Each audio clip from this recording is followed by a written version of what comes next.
when you address a transgender or anybody from the LGBTQ community, right? Yeah. How do you address them? Because it's something that I want to learn as a professional. So how do you address them? Do you address them as him It's very or simple. her?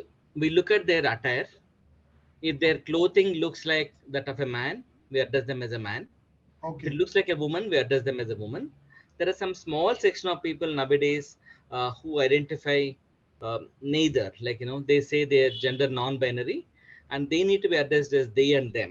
It's a very, very small new section. In Okay. fact, I removed that from my presentation. Okay. Okay. Otherwise, we just look at their clothing, and that will Okay. tell us, you know, Okay. and we address them by that. Okay. If somebody says don't address me like this, then we can change it. Okay. Okay. But basically, what should guide us is not their body or how they appear, but basically their clothing. How do they Clothing. Okay. express their gender? Yeah. Okay.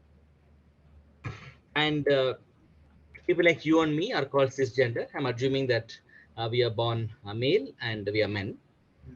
And those who are transgender, okay, that is the difference. So those who are not transgenders are cisgenders. This is the Okay. word used in the gender studies. Okay. And within transgender, you can male to female, female to male, basically denote from where to where you are transitioning. Okay. If it is English, dominant sections is LGBTI. Okay. But if it is like, for example, in New York, let us say English speaking, somebody would be LGBTI. But if you go to some red Indian areas, there you'll have two spirited people.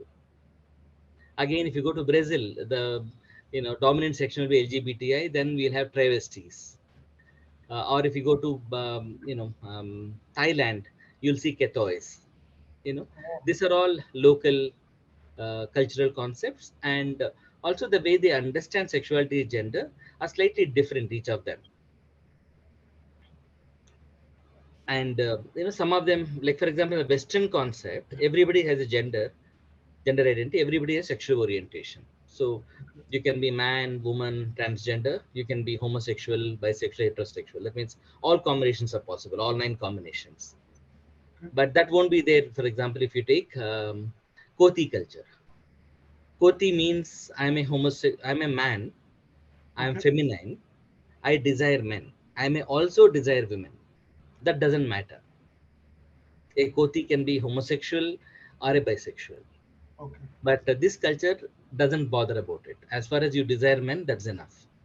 So your own gender and your desire for men is enough to define you.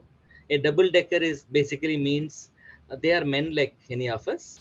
They desire men. Some of them also desire women. Oh, So, for example, what prioritizes in the Western concept um, doesn't come here. In fact, here it's a mix of gender and sexual identity.